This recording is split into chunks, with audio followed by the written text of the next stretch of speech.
अस्सलाम वालेकुम स्टूडेंट। आज हम पढ़ते हैं वेलनेस। वेलनेस क्या होती है? एक एक्टिव होती है और लॉन्ग प्रोसेस होता है aware of choices and decision making. यानी कि इसमें जो होती हैं बंदा खुद एक्टिव होता है, इंडिविजुअल जो होते हैं वो खुद एक्टिव होते हैं, वो अपने डिसीजन खुद लेते हैं, अपनी जो भी डिसीजन होते हैं खुद लेते हैं। वो अपना मतलब जैसे कि हम डेली एक्टिविटीज़ को देखें तो हम देखते हैं कि हमने अब क्या खाना है, हमने क्या पहनना है, हम अपने डिसीजन खुद लेते हैं, हमने क्या करना है, कहाँ जाना है, कॉलेज जाना है या नहीं जाना, हम अपनी डिसीजन इसमें खुद लेते हैं। और हमारे पास क्या होता है, हम खुद एक्टिव होते हैं और इसमें क्या होता है मोर बैलेंस्ड एंड फुलफिलिंग लाइफ होती है। वेलनेस क्या होती है? इन्वॉल्व होती है जिसमें चॉइसेस होती है वंस लाइफ, अपनी लाइफ की चॉइसेस हम खुद करते हैं।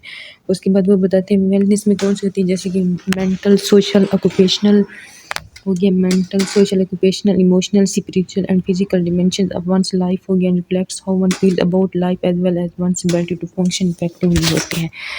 अब वेलनेस हमने पढ़ लिया जिसमें हम अपने खुद के डिसीजन खुद लेते हैं और ये हम अपनी लाइफ को फुलफिल करते हैं। उसके बाद जो इसमें हमारे पास मेंटल होता है, social, occupational, emotional, spiritual and physical dimension of one's life and reflects how one feel about life as well as ability to function effectively होता है। उसके बाद नेक्स्ट जो हमारा है वो क्या होता है वेलनेस। वेलनेस जो होती है मेकर गुड हेल्थ होती है जो अचीव्ड होती है थ्रू हेल्थी लाइफस्टाइल। यानी कि जब हमारा लाइफस्टाइल हेल्थी होगा, जब हमारा इन्वायरमेंट अच्छा होगा, हम फूड जो होते हैं वो हम सही ले रहे हैं, तब जो होते हैं हमें क्या होते हैं ये वेलनेस होती है, गुड हेल्थ अचीव्ड होती है। Choices including the following 6 dimension of wellness, और इसमें 6 डिमेंशन होती है। सोशल वेलनेस, सबसे पहले सोशल वेलनेस में वो बताते हैं जब हमें हमारी फैमिली की तरफ से और फ्रेंड की तरफ से ज़रूरत के टाइम हमें सपोर्ट मिलती है। और and perception of being valid support provider, यानी कि हम कोई भी सपोर्ट प्रोवाइडर होते हैं, जैसे कि हमें हमारे पे कोई भी मुश्किल टाइम आता है तो हमारे फ्रेंड्स होगी, हमारी फैमिली हमें सपोर्ट करती है। उसके बाद जो interacting and contributing to one's community और environment establish meaningful relation that enhance quality of life होती है। जो हम इंटरेक्टिंग करते हैं और कंट्रीब्यूट करते हैं तो क्वालिटी लाइफ को क्या इन्हेंस कर देते हैं। उसके बाद सोशल सपोर्ट जो होती है वो क्या करती है, सपोर्ट जो होती है वो क्या करती है, असिस्ट करती है हेल्थ एंड वेलनेस को और रिकवरी करवाती है इंजरी से। उसके बाद जो होती है हमारे पास हम साइकोलॉजिकल वेलनेस जो होती है इसमें क्या होता है जनरल परसेप्शन होती है जो one will experience positive outcomes होते हैं इवेंट्स और सर्कमस्टेंस इन लाइफ।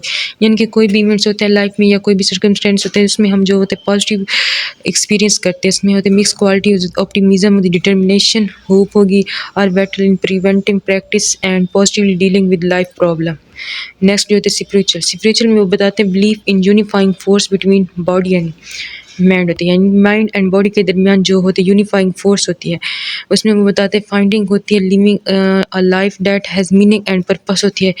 लाइफ का लिविंग का फाइंड करते हैं जिसमें हमारे पे क्या होते हैं अपने मीनिंग होते हैं, पर्पस होते हैं, हमारे अपने ही गोल्स होते हैं, हम उसको अचीव हासिल करने के लिए हम मेहनत करते हैं, हम अपनी मतलब स्पिरिचुअल अपने ही मकसद करते हैं। इट इंक्लूड्स पर्सन एबिलिटी, इनके पर्सन की खुद की एबिलिटी होती है ताकि वो अपनी वैल्यूज़ को इस्टेब्लिश करे और एक्ट करे system of believes as well as establish meaningful and constructive life time goals. वो अपने गोल्स को हासिल करने के लिए कोशिश करता है, उसको बिलीव होता है कि वो ये काम कर सकता है। उसके बाद फिजिकल जो होती है जिसमें positive perception and expectation of health होती है, इंक्लूड होती है ability to meet daily demands work होती है। यानी कि जो हमारे डेली डिमांड होते हैं, यानी कि आज हमें क्लास में जाना है, हम टेस्ट याद करना है, आके हमने खाना बनाना है, ईटीसी जो भी होते हैं हम फिजिकल डिमांड को पूरा करते हैं इसमें। उसके बाद वो बताते हैं making appropriate nutritional choices and participating in regular physical activity.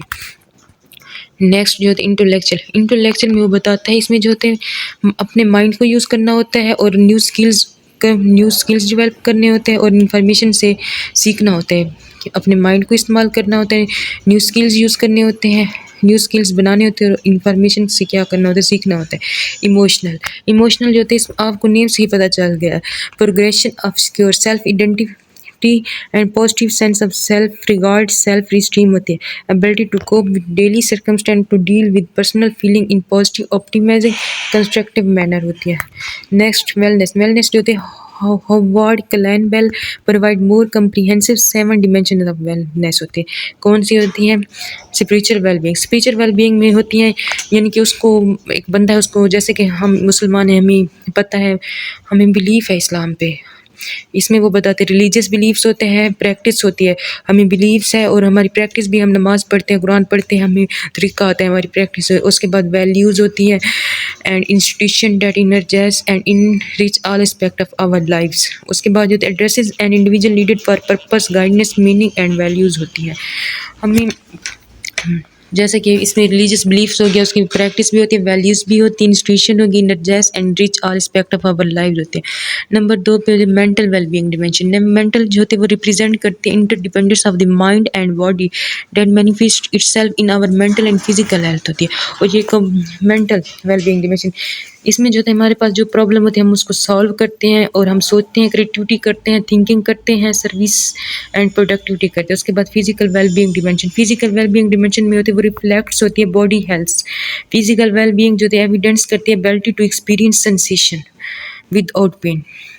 Pen की विद और जो थे सेंसेशन को एक्सपीरियंस करते हैं, to effectively function with adequate energy, to be responsible for self care and to care others होती है, जिसमें हमारे पर रिस्पॉन्सिबल अपनी भी केयर करते हैं और दूसरों की भी केयर करते हैं। उसके बाद रिलेशनशिप वेलबींग डिमेंशन, ये जो तो रिप्रेजेंट करते हैं मोस्ट इंपॉर्टेंट फैक्टर होता है our healing and general wellness में। अगर हमारे रिलेशन अच्छा होंगे तो हमारी भी हेल्थ अच्छी होगी, अगर रिलेशन ही अच्छे नहीं है तो जिसकी वजह से हम स्ट्रेस में रहते हैं, हेल्थ भी अच्छी नहीं होगी। It incorporates the need for progress and love, for giving and receiving, for empowering others and for creating interpersonal bond होते हैं। उसके बाद जो थे work well being dimension specifies the thirst for purpose, it addresses the need for fulfilling the purpose in one's profession, अपने profession में जो थे हम पर्पस को फिल करे। उसके बाद self worth specification and personal fulfillment are all related to individuals better to serve community in meaningful way होती है। उसके बाद जो होती है प्ले वेलबींग डिमेंशन, इसमें खेलने से भी होता है। जब हम एक बच्चे होते हैं या हम किसी भी चीज़ में पार्टिसिपेट करते हैं तब हमारी हेल्थ जो होती है वो सही रहती है। यानी कि नॉलेज में प्ले प्रोवाइड करती है इंडिविजुअल विद लाउटर चीर एनर्जी एंड बैलेंस होती है। एबिलिटी होती है successful play that provide the needed healing and revitalisation to meet the demands of other dimensions. और नेक्स्ट 7वां जो होता है वो कौन सा होता है, well being of our world dimension. इसमें वो बताते हैं जो इंडिविजुअल जो होते हैं वो पर्सपेक्टिव जो होते हैं living in a health environment and protecting natural resources होते हैं, इनकॉर्पोरेट्स करते हैं broad overview of the world. इसमें होते हैं वर्ल्ड का ओवरव्यू होता है, इट इंक्लूड्स होता है responsibility justice and earth caring lifestyle desire of well being for all and adequate health care होते हैं। इसमें वो बताते हैं 7 डिमेंशन होते हैं प्रोवाइड करते हैं framework for exploring various aspect of health and wellness, included जो होती है versatile individual perspective of world. अब कौन से होते हैं इसमें मॉडल्स ऑफ वेलनेस क्या होते हैं, साइंस सेप्टम्स, पहले साइंस आती है फिर सेप्टम्स आती है फिर डिसेबिलिटी फिर प्रीमेच्योर डेथ, फिर हम अब इसकी देखते हैं साइंस। साइंस क्या होता है, साइंस जो होती है कोई भी पैथोलॉजी की वजह से हो सकती है, उसको हम डिटेक्ट करते हैं डायग्नोस्टिक टेस्ट के ज़रिए करते हैं, जैसा कि लैब टेस्ट हो गया या कोई भी थेरापिस्ट या पैथोलॉजिस्ट या फिजिशियन होते हैं, इसके ज़रिए वो साइंस को टेस्ट करते हैं, चेक करते हैं। और ये जो है physiological and anatomical marker of pathology होती है। एग्जांपल जो होती है एचबी लेवल हो गया, finding of CBC, PCR etc होते हैं। सिम्टम्स क्या होते हैं, सिम्टम्स में होते हैं सेंसेशन और changes in the body function, जो हम हमारे बॉडी के फंक्शन होते हैं उसमें क्या होते हैं तब्दीली आ जाती है। एक्सपीरियंस मैन क्लाइंट और पेशेंट, और ये जो होते हैं पेशेंट की तरफ से होती है या क्लाइंट की तरफ से पता चलता है कि उसके बॉडी फंक्शन में तब्दीली आ रही है, जैसे कि पेन ईटीसी वगैरह। पेशेंट खुद ही बता सकते हैं मुझे पेन हो रहा है, तो डॉक्टर को तो पता नहीं चलेगा इसको पेन है क्या है। उसके बाद डिसेबिलिटी जो होती है inability to engage in gainful activity.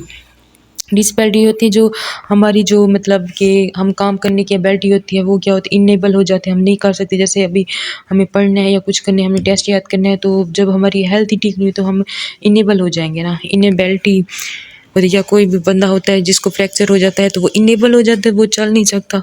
Often result from chronic and long term illness and has significant impact on individuals wellbeing होती है। एडवांटेज ऑफ मॉडल, अब मॉडल के एडवांटेज क्या हैं, इसमें वो बताते हैं हेल्प इन अर्ली आइडेंटिफिकेशन, जो अर्ली आइडेंटिफिकेशन होते हैं साइन और सिम्टम ऑफ पैथोलॉजी की, उसमें हमारी हेल्प करते हैं। फिर अर्ली इंटरवेंशन में फिर prevent disability and premature death.